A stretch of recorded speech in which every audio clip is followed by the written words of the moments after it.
Yeah, another one. Today, like I was playing Persona 3 Reload, and honestly, it's becoming like one of my favorite games. I have a shitload of favorite games, probably like 20.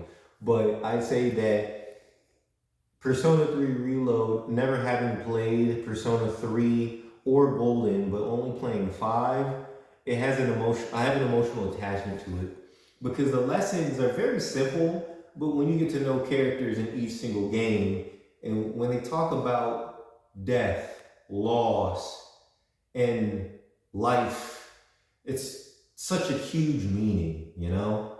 Because when you look at other things that are going on in your life, the whole premise of the game is continuing, even though inevitably we're all going to die.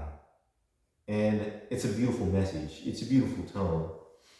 Today, the pain that I feel in my leg is pretty much minimal. I guess if I was to put on a scale, it feels like a .5 right now. I have a pretty stable base on my left leg, so 135 for bench is fairly easy, but I'm going to get back to the point. I'm only going to do 3 sets of 10.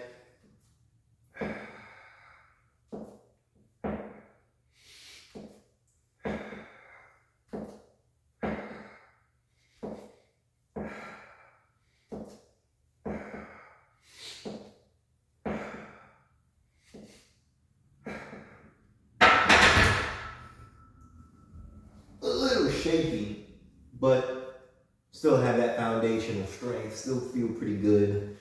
But for those who have played Persona in the past, you know Persona has a lot of details when it comes to human emotion and connections. I've never been really into tarot cards or anything like that. It makes me curious to look up things such as the Fool Arcana, the Hierophant, the Lovers, the Chariot, Temperance, all of that, and how that ties into life, and why Atlas picks those type of themes.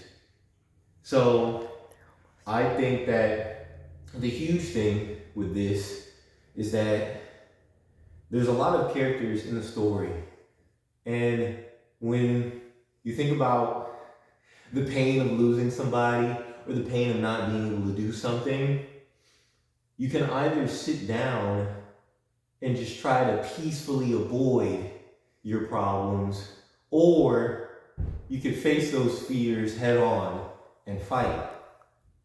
So I think the real beauty of the story is that knowing that even if all seems lost, that continuing to fight is the greatest gift that we could ever have been given, especially as humans. With this leg injury or this meniscus ACL injury, I don't think about just, the things that I can't do, but because of my wife and my friends and the support of all my family members and loved ones, I definitely can do more. And doing just bench or something simple, I mean, that's kind of a blessing. I have a couple of friends that are, we have a couple of friends actually coming right now. We can hear them. But I just wanted to make a quick point. So I appreciate you guys for taking the time to listen to me talk about random stuff. And I'm not going to cut it out, like with a fadeaway or anything. My wife is probably just going to stop the video, hopefully, for this bench crushes my skull. But you guys have 3, 4, a fantastic and motivating, heartfelt, loving, cherishing, peaceful, hardworking, and everything else you can think of day. Y'all be safe. Take care.